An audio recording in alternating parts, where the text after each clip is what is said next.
হে বন্ধুরা, তোমরা কেমন আছো? আমি অনেক ভালো আছি। তো দেখো বন্ধুরা, আজকে বাজার করতে চলে গেছিলাম, আর বাজার করতে গিয়ে দেখো মকা ভাজা কিনে এনেছি। মকা ভাজা, তো কারা কারা এই মকা ভাজাকে পপকর্নও বলে, মানে কিন্তু আমি একটু মকা ভাজাই বলি, কারণ গ্রামের মেয়ে তো ওই ঠাট করে পপকর্ন এটা বলতে পারি না। তো দেখো কত সুন্দর হচ্ছে, কত সুন্দর হচ্ছে দেখো।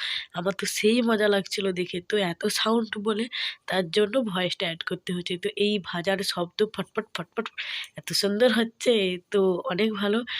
তো দেখো কতগুলো হয়েছে, দেখো ফটফট ফটফট করে হয়ে যাচ্ছে, তারপরে ঢেলে দিল, তারপর আবার দেবে, দেখো কত সুন্দর। তো আমি অনেক গল্প করতেছিলাম যে তোমার কত লাভ হয়, কত কি। আমাকে বলছে কোনো লাভ হয়নি, তুমি যাবে কলকাতায়? আমি বলি না না, আমি কেন যাবো।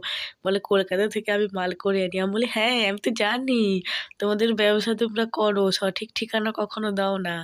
তো দেখো এইটাই দেবে, ওই ডিবাটার এক মাপ ডিবায় 15 টাকা নেবে, তো দিয়ে দেবে। তো আমি আবার আস্তে আস্তে আস্তে আস্তে বাজারের ব্যাগটা হাতে নেব, টুপ টুপ করে খেতে খেতে খেতে খেতে আসবো। বাজার যাওয়ার করতে গেলে তো একটা মজা থাকে না, বাজার করতে যাবো আর ওটা খেতে খেতে আসবো, এটাই একটু মজা। গানে শুনে শুনে আসবো। তো আমি বাজার করতে গেলে তো অবশ্যই এই জিনিসটা কিনে খাই। তোমরা কি বাজার করতে গেলে কিছু লুকিয়ে লুকিয়ে খাও? অবশ্যই আমাকে বলো কিন্তু। তোমরা কি আমার মতো নাকি? তো দেখো মশলা দিয়ে দিল, কি একটা মশলা দেখতে পেলাম না। তো আমি ততক্ষণ বাজার করে নিয়ে খেতে থাকি, আর তোমরা ভালো থেকো, টাটা, সবাই ভালো থেকো।